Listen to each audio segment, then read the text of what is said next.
My name is Clara, I'm 35, and I discovered my husband was going to sleep with his mistress at a luxury hotel, so I booked the room next door and brought her husband with me. Before I tell you about how this single night of betrayal led to me taking down my entire family's business empire, let me know where you're watching from in the comments. It started, as so many modern tragedies do, with a notification on a tablet. It was a Tuesday night. I was sketching out a floor plan on the couch, and Mark, my husband of 10 years, was supposedly at a late-night client dinner. Our shared tablet, the one we used for recipes and booking vacations, lit up on the coffee table. A calendar reminder. My heart did a little flip. Maybe he'd planned a surprise for our upcoming anniversary. I picked it up, a small smile on my face. The smile froze and shattered. It was a reservation confirmation from the Grand Elysian, the most opulent, ridiculously expensive hotel downtown. For tonight. The package name felt like a punch to the gut, Couples Getaway.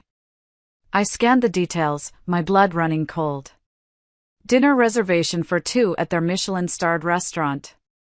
A bottle of champagne on arrival. And then I saw the guest list. Mark's name was there, of course.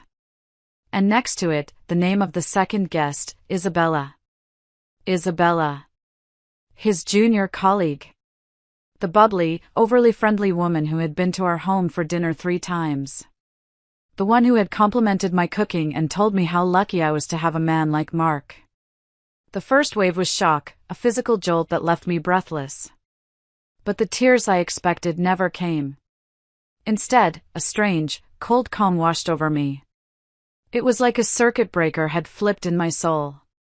10 years of marriage, a life I thought was perfect, revealed as a lie in a single notification. I wasn't sad. I was done. This story wasn't going to be about my heartbreak. It was going to be about my response. This would not be the end of my story, but the start of a new one, written on my own terms. My fingers, steady and precise, typed Isabella's name into a social media search bar. Her profile was public, of course. Full of smiling photos with her husband, listed proudly as David. A quick professional search gave me his last name and his company. He was a financial analyst. He looked kind in his photo, with warm eyes and a slightly goofy grin. My heart ached for him. He had no idea. Taking a deep breath, I sent him a message. No emotion, just facts. David, my name is Clara. I am Mark's wife. I have reason to believe our spouses are meeting at the Grand Elysian tonight. I have the reservation details. I am going there, and I thought you might want to join me. I attached a screenshot of the hotel confirmation. He called me within 3 minutes. His voice was shaky, cracking with disbelief and a pain I knew intimately. Is this real? I wish it wasn't, I said, my own voice flat and even. Meet me at the coffee shop across the street from the hotel in an hour. He agreed. We were 2 strangers, about to be united by the worst kind of bond. Seeing my reflection in the coffee shop window, I almost didn't recognize myself. The woman staring back wasn't the accommodating, quiet wife. Her eyes were hard. For my entire life, I had been the ghost architect at my family's prestigious firm, Richard Architects. It was my father's company, but my older sister, Evelyn, was the star. She was the face, the one who took the meetings and accepted the awards. I was the quiet engine, the one who actually did the work. I'd sketch out brilliant designs, solve impossible structural problems, and then watch Evelyn present them as her own. We're a team, Clara, my father would say, patting my shoulder. What's good for the firm is good for the family. My groundbreaking thesis in college, an award-winning paper on sustainable urban sanctuaries mentored by the legendary Professor Albright, was the foundation for our firm's most profitable green projects. Yet, my name was on none of them. My promotion to a senior partner position was always just around the corner. My salary was a fraction of my sister's. I was told to be patient, to be a team player. I swallowed my frustration for the sake of peace, for the sake of a family that I now realized saw me as a resource, not a daughter. David arrived, looking ashen. He was taller than I expected, and his kind eyes were now filled with a storm of confusion and hurt. I didn't need to say much. I just pushed my tablet across the table. He scrolled through the email, his hand trembling. "We just celebrated our 5th anniversary," he whispered, his voice raw. "We've been trying for a baby." A wave of fury, pure and hot, washed through me. This wasn't just cheating, it was a profound violation of lives and futures. "What are we going to do?" he asked, looking at me, desperate for a plan. The old Clara would have cried. She would have gone home and waited for Mark to return, ready to have a screaming match or a tearful confrontation. The new Clara looked at the grand entrance of the Grand Elysian across the street, a cold fire burning in her chest.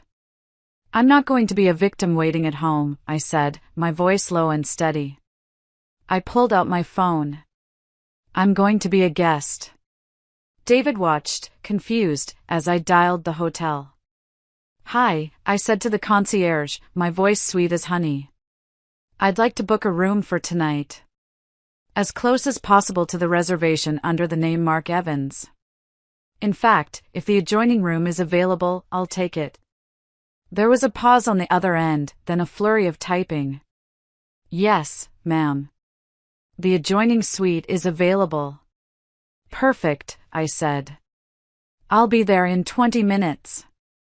I hung up and looked at David. A flicker of understanding, then admiration, sparked in his eyes. "You're not serious." "Oh, I'm dead serious," I said. "And you're coming with me." At that moment, I thought exposing the affair was the main event. I had no idea it was just the opening act for a much larger war. Checking into the Grand Elysian felt surreal. David and I stood in the marble-floored lobby, two silent allies in an undeclared war. The bellhop led us to our suite, and the moment the door clicked shut behind him, the tension became unbearable. The connecting door to their room was right there, a thin barrier of wood and paint separating our reality from their fantasy. We didn't speak. We just listened. Soon, we heard it. Muffled laughter from the other side. Isabella's high-pitched giggle, a sound I now despised. Then Mark's deeper laugh, the one he used when he was trying to be charming. The clinking of champagne glasses. The faint, cheesy melody of a romantic song. Every sound was a fresh stab of betrayal. David sank onto the edge of the bed, his head in his hands. I stood by the window, staring at the city lights, my hands clenched into fists. We were drowning in their happiness. For 2 hours, we sat in that silent, shared hell. The pain was immense, but it was also clarifying. It burned away all the illusions, all the excuses I had made for Mark, for my family, for years. The disrespect for Mark wasn't a standalone issue. It was a reflection of the disrespect I had accepted my whole life. I had allowed myself to become invisible. Around 10 p.m., the sounds from the next room quieted down. The music stopped. There was a stretch of silence that felt heavier and more suffocating than the noise. This was it. The moment of truth. I walked over to the hotel phone, my steps feeling strangely light. I picked up the receiver and dialed the 4 digits for the room next door. David looked up, his eyes wide. The phone rang once. Twice. Then, his voice. Relaxed, happy, and disgustingly content. "Hello?" I let a beat of silence hang in the air before I spoke, my voice steady, clear, and sweet as poison. "Hi, honey. I hope I'm not interrupting anything important." The silence that followed was the most satisfying sound I had ever heard. It stretched for an eternity. I could practically hear the blood draining from his face. Then, a panicked whisper. "Clara? How, what are you doing?"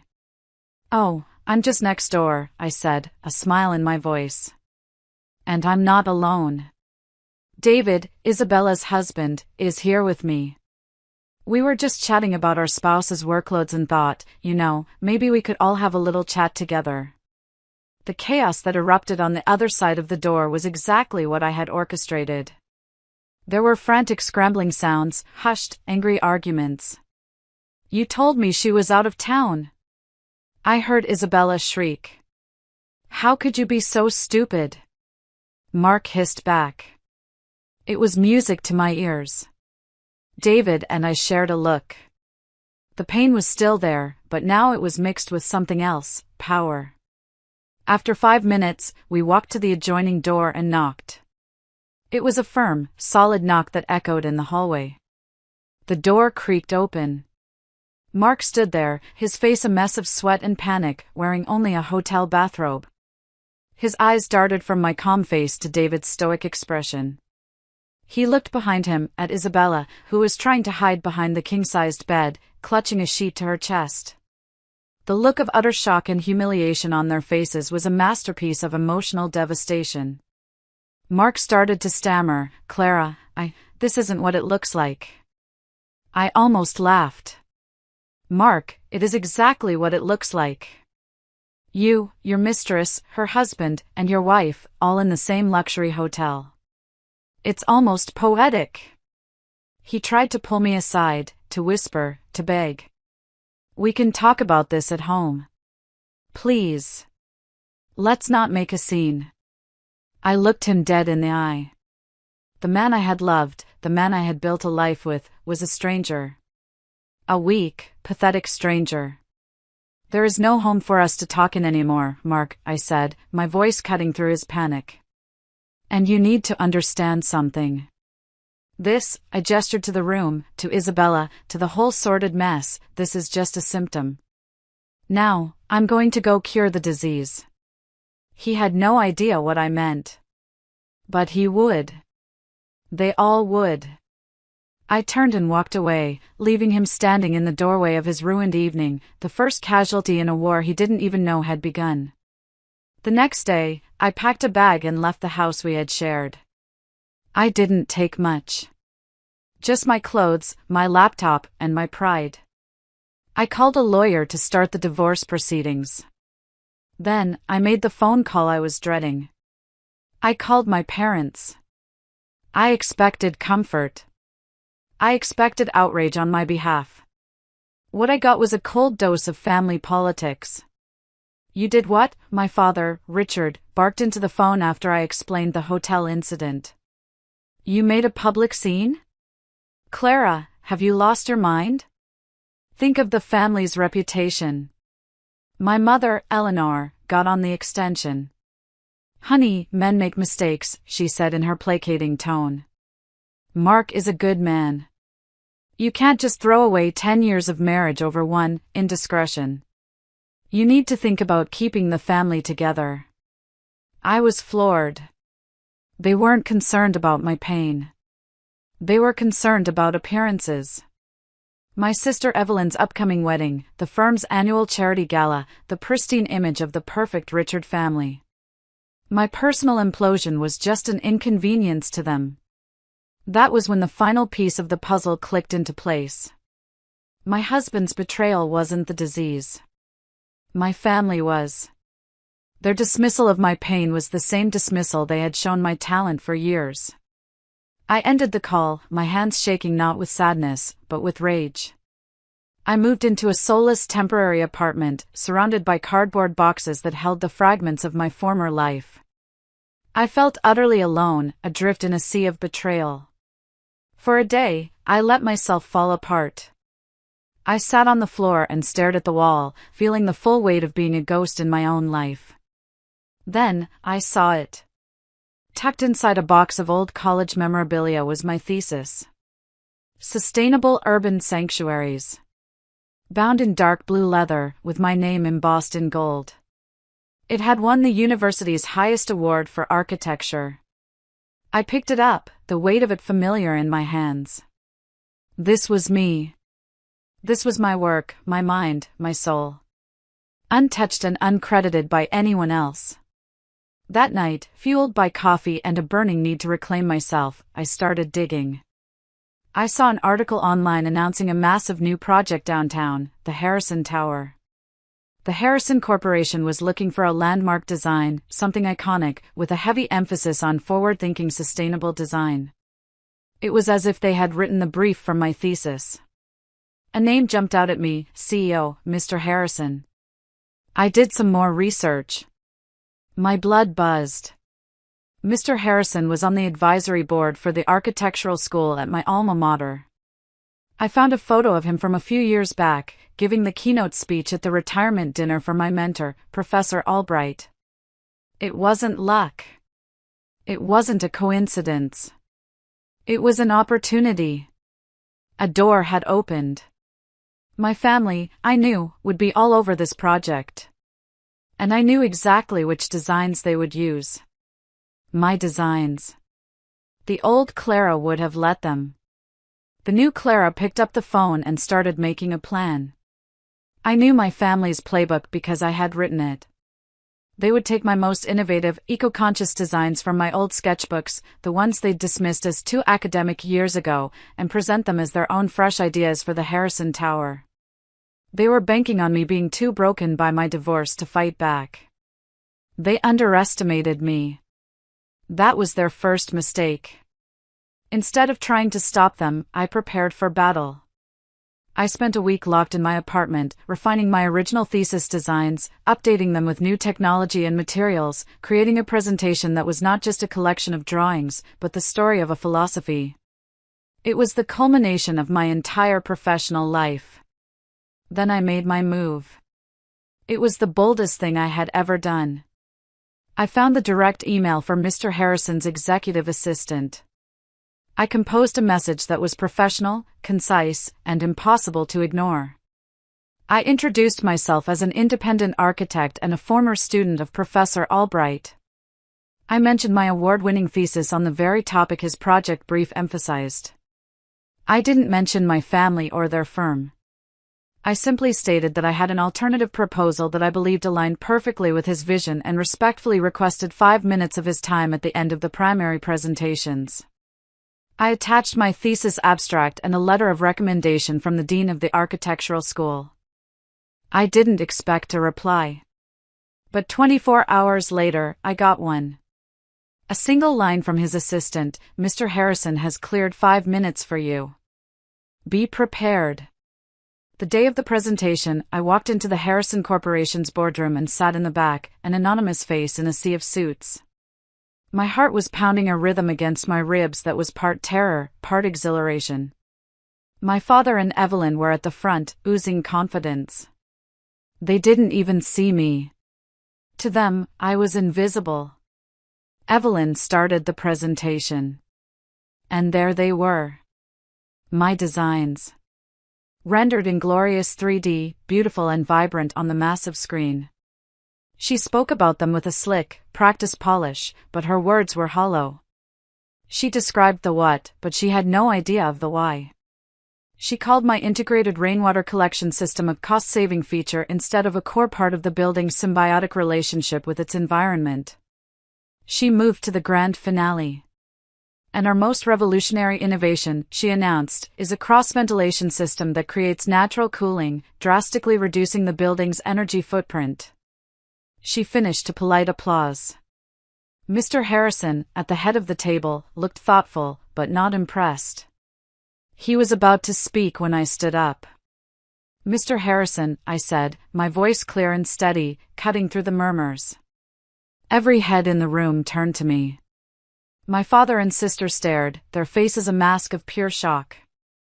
My name is Clara Evans, I continued, walking to the front of the room. And I believe the core philosophy of this design has been overlooked. His assistant gave me a subtle nod. My 5 minutes had begun. I plugged my USB drive into the laptop. My presentation filled the screen. It wasn't just images, it was the theory, the diagrams, the soul of the work. The rainwater system isn't about saving costs, I began, my voice filled with a passion I hadn't allowed myself to feel in years. It's about creating a living building that breathes with the city's climate. I explained the philosophy, the intricate details Evelyn had missed. Then, I clicked to my final slide. It was a scanned image of the cover of my university thesis from over a decade ago. Sustainable Urban Sanctuaries by Clara Evans. And below it, a direct quote from the introduction, describing the revolutionary cross-ventilation system as the heart of the design. A collective gasp went through the room. It was silent. Utterly, devastatingly silent. I hadn't raised my voice.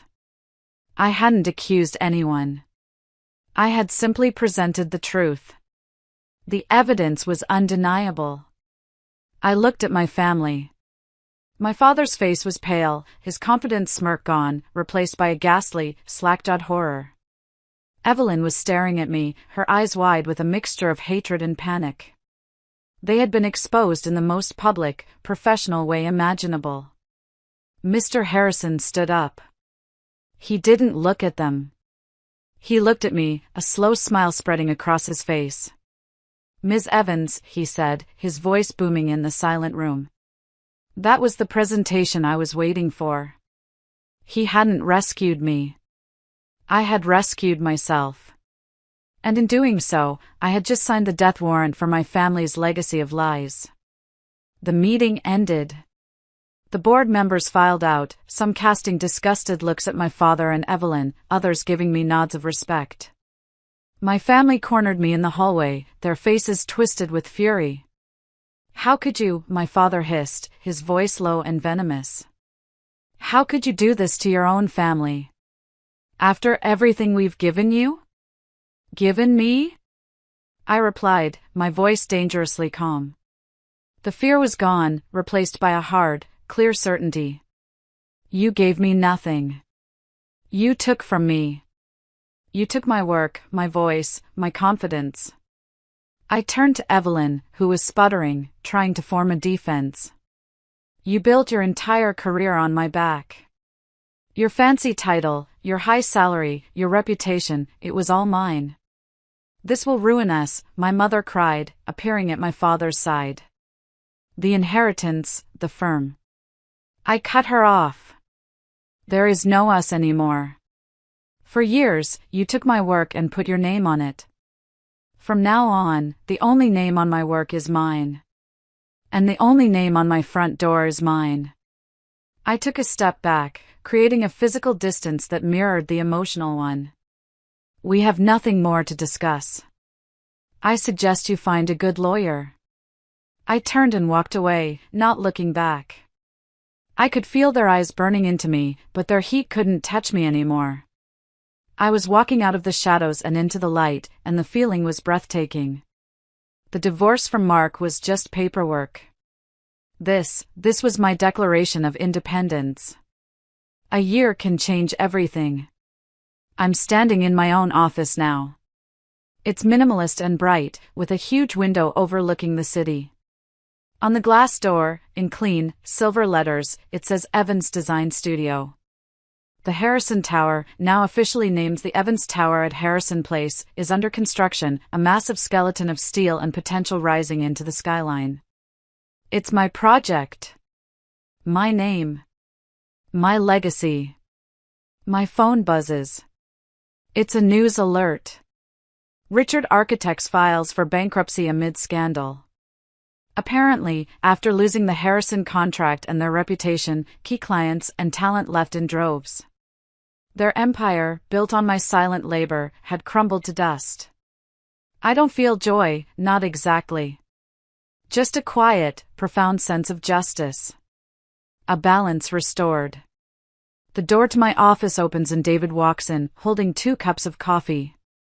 After our respective divorces were finalized, we stayed friends. We were 2 survivors who had navigated the same shipwreck, and we had forged a bond built on mutual respect, not romance. It was the healthiest relationship I'd ever had. "How's the empire building going?" he asks with a warm smile. "It's a lot like architecture," I say, taking a sip of coffee. "You have to tear down the old, rotten structures before you can build something strong and true." He looks out the window at the rising tower. "Well," he says, "you're building one hell of a foundation." Later that day, I'm at the construction site. I put on my hard hat, my name printed neatly on the front, and walk through the bustling hive of activity. The air smells of sawdust and wet concrete, the smell of creation. I unroll a blueprint, the paper crisp and new in my hands. I look at the complex lines and angles, the intricate design that came from my mind. For so long, I believed my role was to be the silent support structure for everyone else's life. But I was wrong. I was always the architect. I just needed to fire my clients. I smile, a real, genuine smile that reaches my eyes. I roll up the blueprint, nod to the foreman, and walk toward the rising tower, my tower, ready to see my vision become a reality, brick by brick. Thank you so much for listening to my story. It's been a crazy journey, and I'm finally in a place of peace and strength. I'd love to hear from you all in the comments. Have you ever had a moment in your life where you had to completely tear everything down to rebuild something better? Let me know. And if my story resonated with you, please give this video a like and consider subscribing for more. I'll see you in the next one.